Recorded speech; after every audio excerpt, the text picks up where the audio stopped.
What's up, fam? It's Pastor Mike with you. Listen, I've got a question. How much is your future worth? I mean, really, how much do you value your own particular destiny? And then that becomes a question of investing. How much is it worth investing in? You know, they say in life that you only get out of it what you put in it. So what if I were to tell you that I can help you get more money than you've ever gotten before, have more happiness than you've ever had before, and have more peace than you've ever had before? I want you to join me on my coaching platform called The Wisdom Blueprint. The Wisdom Blueprint is simply the what to, the how to, everything you need to know to have more joy, to have more peace, to have more money. Join me on The Wisdom Blueprint every month. It's a monthly subscription, no contracts necessary, cancel at any time, and get the insight, the intel you need that will take your life, your ministry, your business to the next level. I'm talking about The Wisdom Blueprint. Sign up today.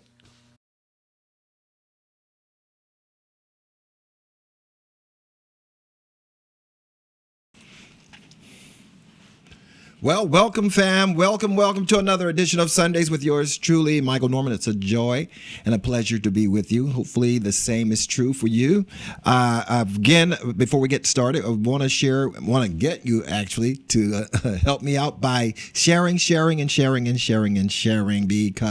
sharing is caring. It's such a joy, again, to be able to come to you on these broadcasts, these streamcasts, to share with you, just some insights. And Sundays with Michael Norman is typically kind of a reflective time to kind of look back over the week, look back over our lives, and begin to kind of take inventory to kind of see how things have gone, how things worked out in our life. And one of my favorite verses of scripture in 2 Corinthians 13th chapter talks about how we should examine ourselves.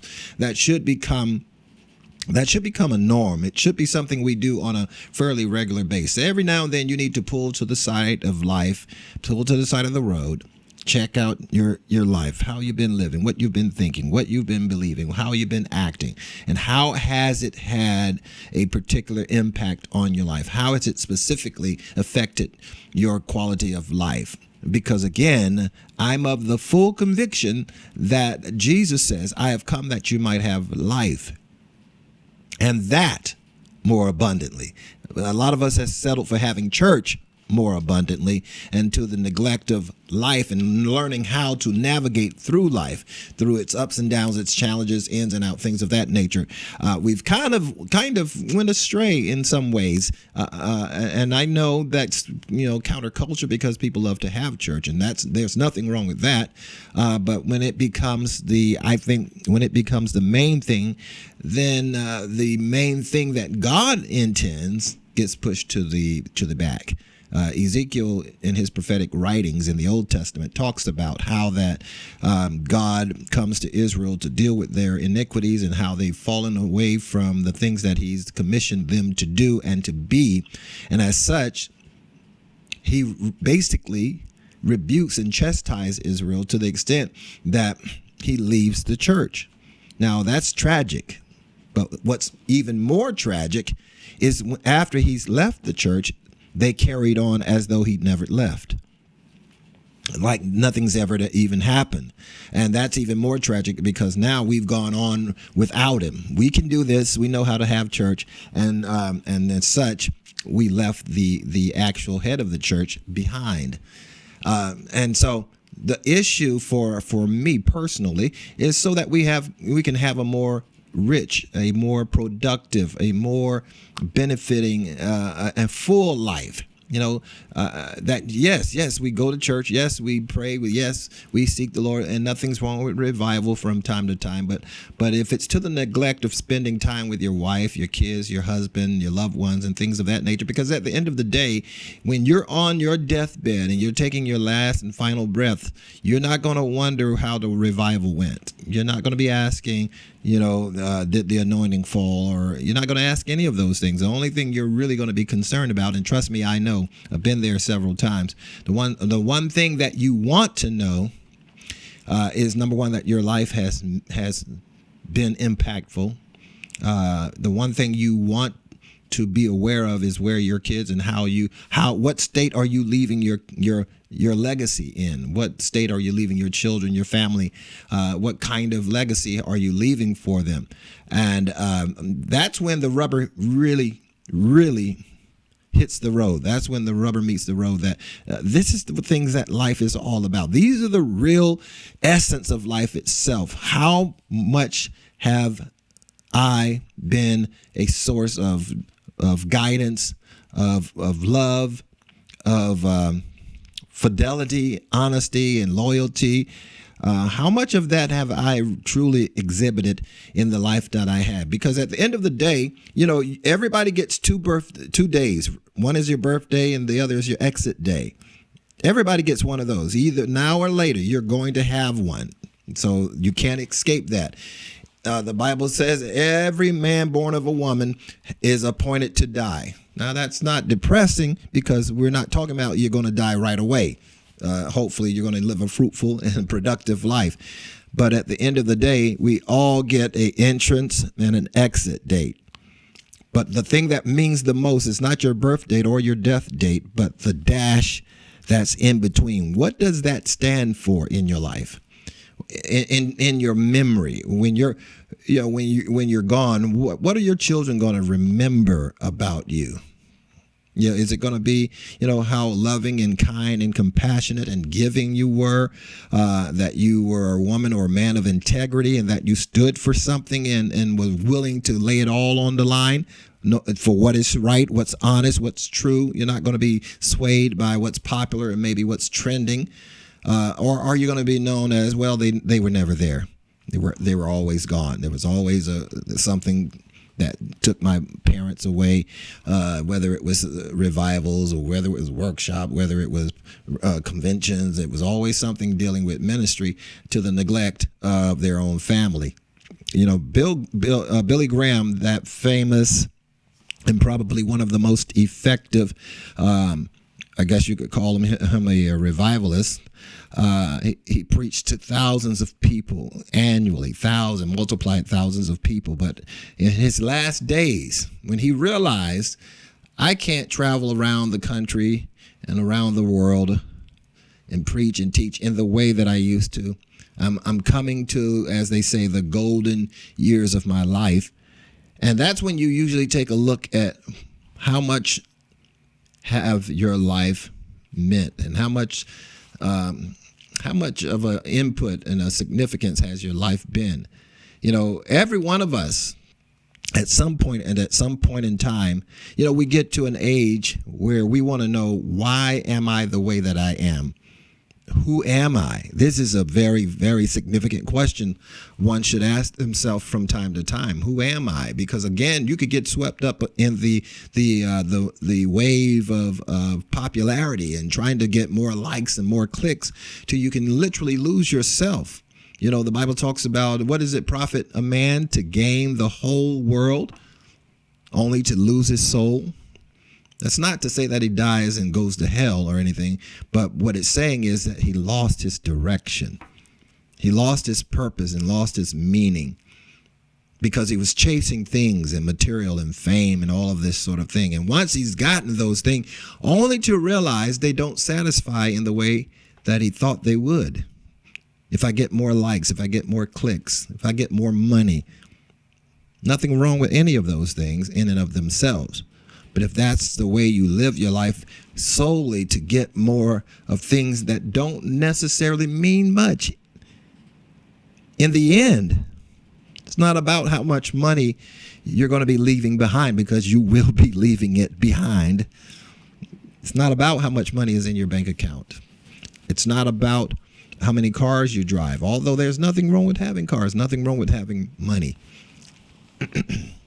But at the end of the day, you want to know, did my life count for something? Did my life mean something significant? Did I add to the quality of life for my kids, my children, my spouse? these are things that really matters in the end. And it's a morbid thought that maybe I should think in terms of maybe I'm dying and won't be around tomorrow. How would I live today if I knew I was dying tomorrow? What kind of life would that be? How would that life look like? What would it look like? What would it sound like?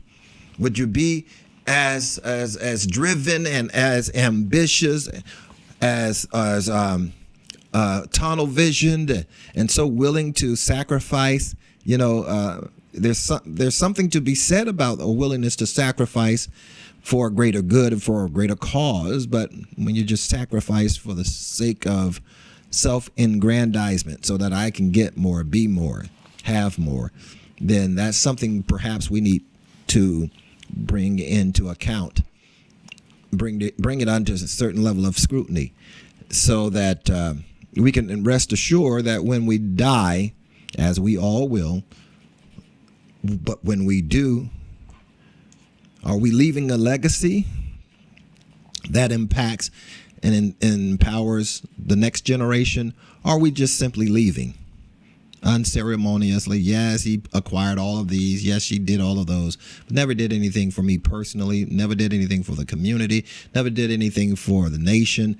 Everything was simply surrounding about how I can get more. Me, myself, and I. So again, that's one of the reasons I this weekend, if you didn't get in on my workshop on yesterday morning, Keeping It Hot Men's Edition, honest, open, and transparent.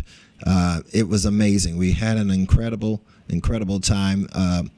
My good friend, Pastor Dr. Roger C. Kelly, was with us, and we had an amazing time together where we just ministered and spoke to the men, and not surprisingly, but gladly, a lot of women actually showed up and listened in and hopefully took in a lot of the information. We got a lot of positive feedback. We talked about masculinity. We talked about the man's role in the family life. And for the most part, it was an incredible time of growth and development, and specifically geared towards men. And the reason I say that is because, I've been moved over the last few weeks because one thing, it seems to me that is missing in our societal conversation. There's a lot of conversation going on about identity, whether you're left, right, center, you're gay, straight,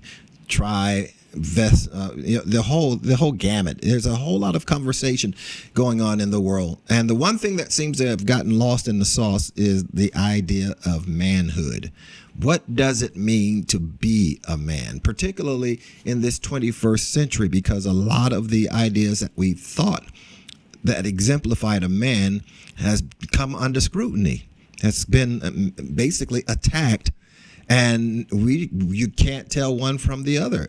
One can look like a man but be a woman, and one can look like a woman but be a man. But then how do you know you're a man simply because you look like a woman, or how do you know you're a woman simply because you look like a man? Or it gets. Can you see? It's a minutia of ideas, thoughts, and perspectives that basically genders some a level of confusion. No, we've kind of lost our way when it comes to identity, and and not to mention how we politicize the whole concept of identity.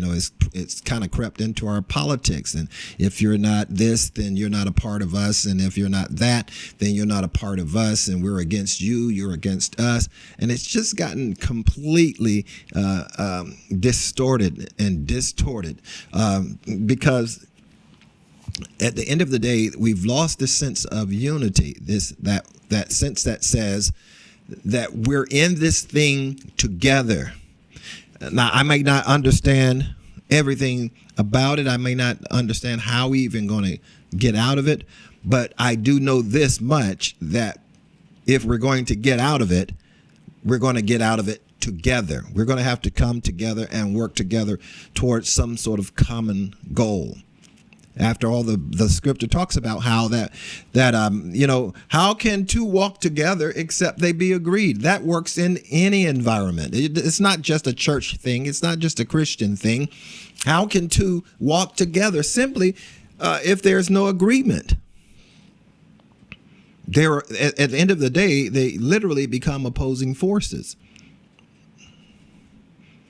Abraham and his son, or his nephew Lot, got to a place where they had to go in separate directions because of the contention that existed, the conflict that existed between their herdsmen and their people.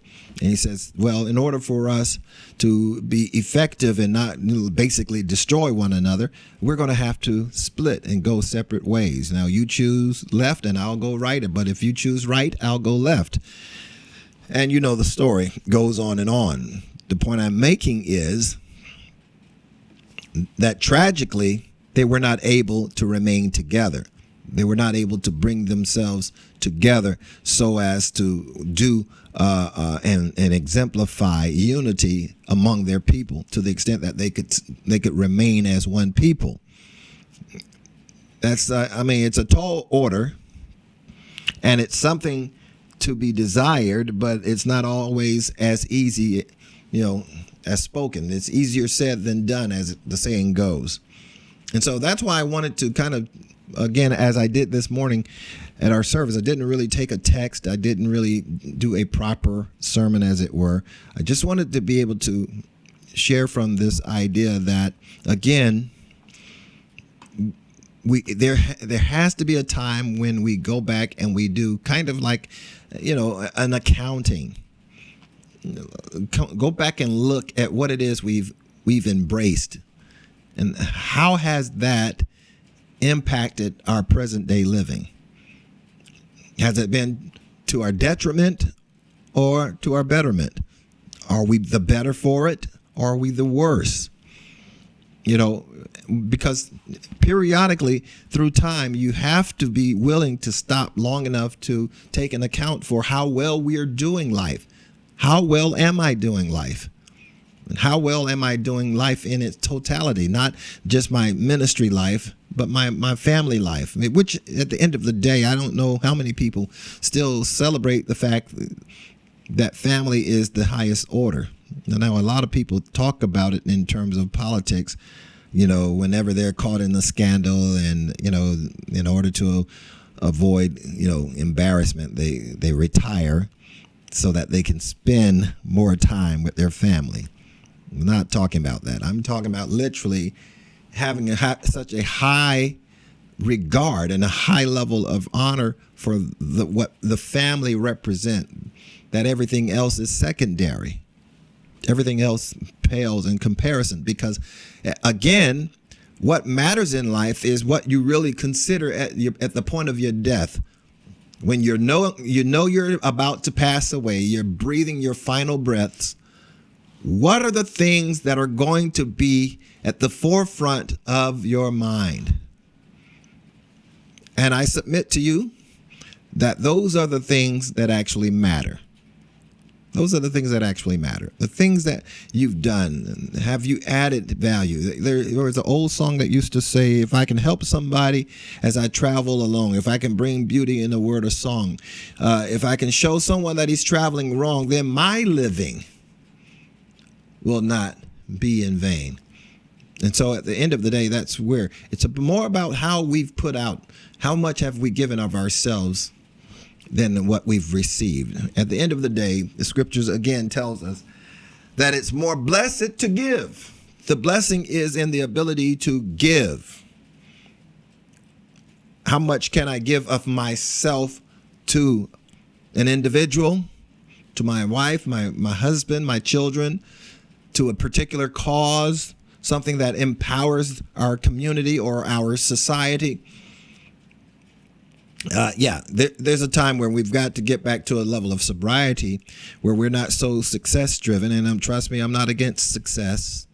I'm not against prosperity, but not at the expense of losing our own soul.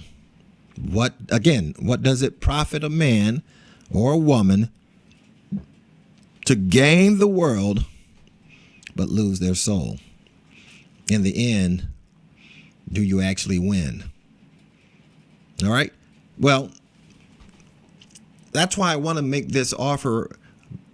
There's usually a cost associated with this, but of recent, I want to make this available to anyone who requests. If you are there was going to be a cost, and I'm very leery in doing this, but I want to make this available to as many people as I possibly can.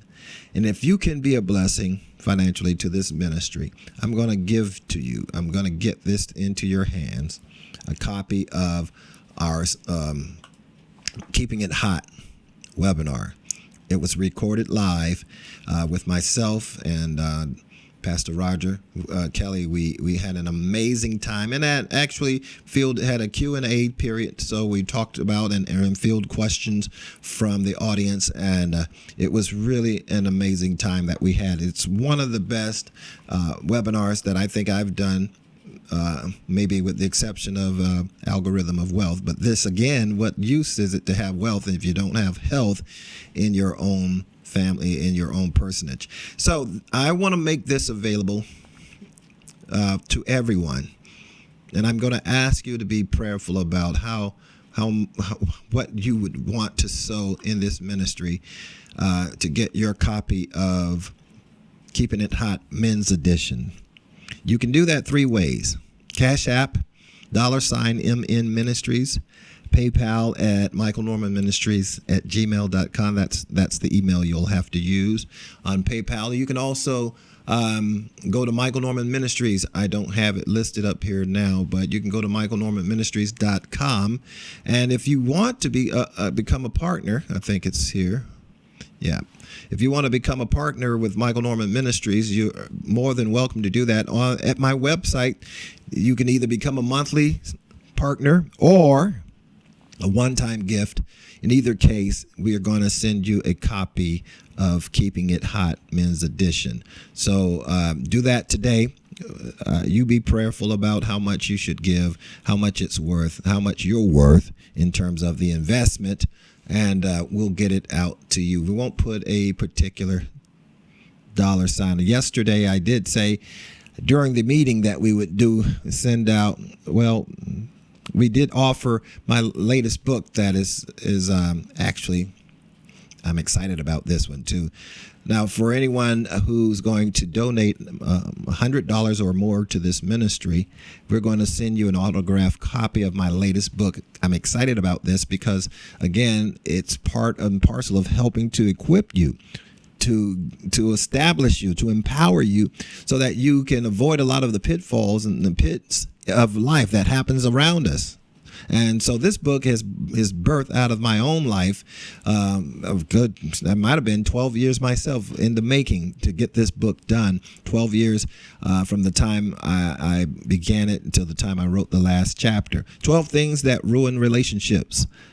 A Guide to Knowing When It's Safe to Love. This is probably one of the most powerful writings that I've done. Certainly one of the most powerful writings I've done, because it's my first book. And I'm excited about this.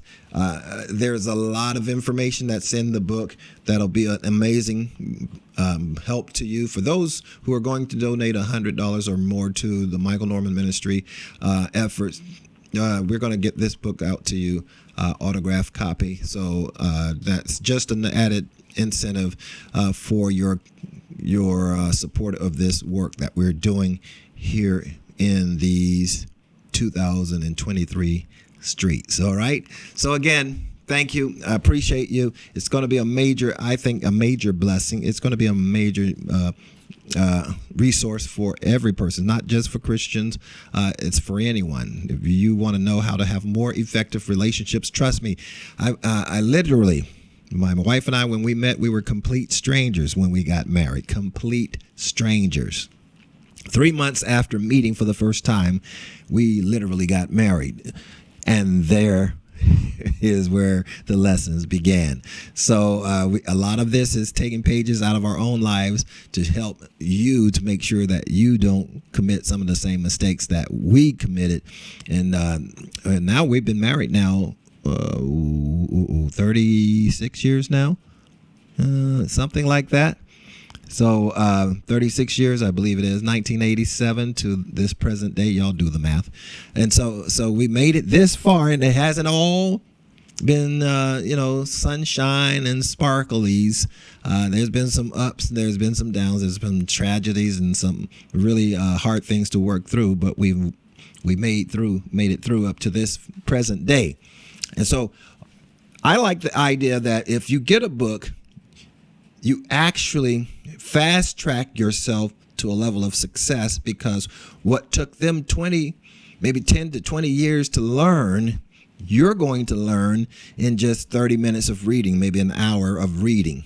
You can take and expedite your growth exponentially by taking and leveraging someone else's experiences and applying it to your life so you don't have to commit the same mistakes. And so that's the power of books, that it literally gives you a hyperlink to the next level of your life. So I want to make sure for those who are sowing a gift of $100 or more to the ministry of Michael Norman Ministries, we're going to make that available to you as well. And of course, for anyone who wants a copy, we're going to send this out to you. The video of Keeping It Hot Men's Edition, myself, along with Dr. Roger C. Kelly. This, I'm telling you, was an amazing gathering. We had an awesome time. It was heavy. It was heavy. And I think you'll be blessed by it. And that's what I really wanted to share with you today on today's broadcast. And I trust that you will take advantage of these offers, because again, it's your support that helps the ministry to continue move forward. But in the process, I never want to take anything from anyone without offering something to them. You know, I'm not simply here to just tell, gimme. I want to have an opportunity to sow something into your life. I understand it is more blessed to give. So anytime you give, we want to give something perhaps that I believe even outweighs the gift or offering that you may even give to this ministry. Because again, you're in just the book alone, you're talking about at least 30 plus years of marriage and trying to get it out and work it out and get it right and that sort of thing. But if you listen and take heed to what's in the book, you won't have the same troubles. Now, how much is that worth? In Keeping It Hot Men's Edition, understanding three things. I'll give you these three things and then I'm going to wrap it up. But there are three things we talked about, and I've said it before in perhaps some of my earlier teachings. I've said it before that there are three things that we look for in a man. Number one, and of course this is from a biblical standpoint, but number one, we look at Genesis. And I think that we can all agree that God made man. He is the designer. We are the design, but he's the designer. He's the author. We're the book. He wrote he's the architect of everything that is. Okay. So we can all agree about that. The one thing I always say though, where it concerns Genesis 2, where God talks about, let us make man in our image and in our likeness. And basically he gives him complete control over everything that he creates. But there are three elements that were in place that we have to give considerable attention to where it concerns developing real men. Number one, what God did is he created him in his image. Now, a man that does not have a good self-image, if he can't see himself, he's not going to be able to see you. If he doesn't see his own self-worth, he's not going to see your worth. And that actually works both ways. Anyone that does not recognize their own value will not be able to recognize the value in anyone else. In the same sense that a man or a woman that doesn't love themselves, it's going to be difficult for them to love you. You can't ask them to give you something that they don't have. You can't ask them to take you someplace they've never been. So a place of love and a place of indulgence, a place of tolerance, a place of compassion. If they've never experienced that, they can't give that. If they've never seen, they can't model what they've never seen. Okay. So again, number one, the man is made in the image. He's got to have a good self-image. Number two, he put him in the garden, which means he put him in the presence of God, the spot, the present, and the presence of God. Okay. You put him in his presence.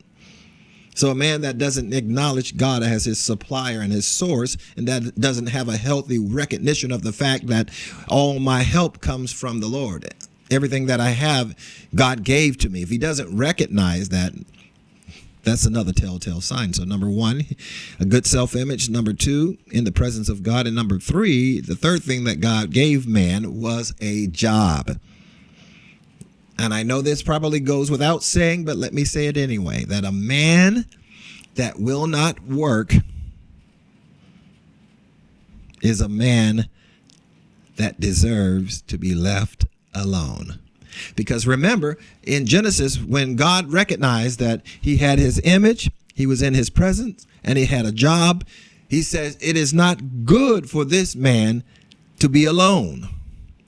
If he's got the image, he's got the presence, and he's willing to work, and he's a hard worker, he says it's not good for that man to remain alone. However, the reverse is also true. That if he doesn't have an image, he doesn't dwell in the presence, and he will not work, doesn't have a job, then it is good that this man remains alone. Okay?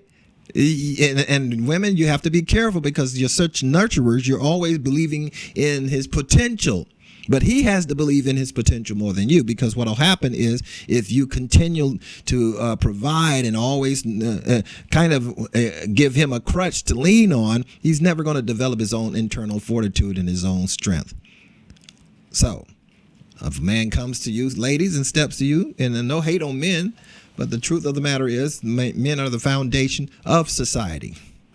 Men are the actual fundamental foundation of society. So if he comes to you talking smooth talk, that kind of talk you love to hear, you need to ask him, what's your image like? Do you have a presence? Do you enjoy the presence of God in your life? And number three, do you have a job? And how long, I guess you should ask, how long have you had it? That way, those are the beginnings of protecting your heart, protecting your soul. So you won't spend years trying to create in a man something that can't come forth. Okay, so get this. This is going to be a major, major blessing to you. Keeping it hot. Men's edition. We talk about masculinity. We talk about mentality, what it means to be a man, the power of a man, the responsibility of manhood, what God intended for us as men to be. So, ladies, you can get this for your husband, but don't do it in a condescending way. Just tell him you enjoyed it. So take a listen to this, see if you'll enjoy it. And as you write again, for a gift of any amount, we were going to set a price for it, but I felt compelled to just offer it for any dollar amount to this ministry. We'll make that available to you. Give it 4 to 6 weeks to get to you because of post-production. But once you request it, we'll get it right out to you. You can go to michaelnormanministries.com. Go to michaelnormanministries.com. Go to michaelnormanministries.com. And make your request. You can go to my website and do that, and we'll get that out to you as quickly as possible. And of course, to get the latest book, my latest offering for a donation of $100 or more, we're going to believe God for not only a return on that gift, but we're going to send you a gift of my new latest book. It's called 12 Things That Ruin Relationships. We're going to get you your own autographed copy of it. It's hot off the press. I just got them in just last week, and we're going to make them available to you. Okay? All right. Again, I want to thank you guys so much, and I appreciate your consistent prayers and your financial support. It is you that helps to make what's happening here continue to happen. All right. I bless you. I thank you. I want to invite you to be back with me on Wednesdays for Wednesday's Word. Yes, definitely. Wednesdays for Wednesday's Word. Be back here. I look forward to seeing you then. Until that time, I'm praying that God's best will continue to be yours. Blessings.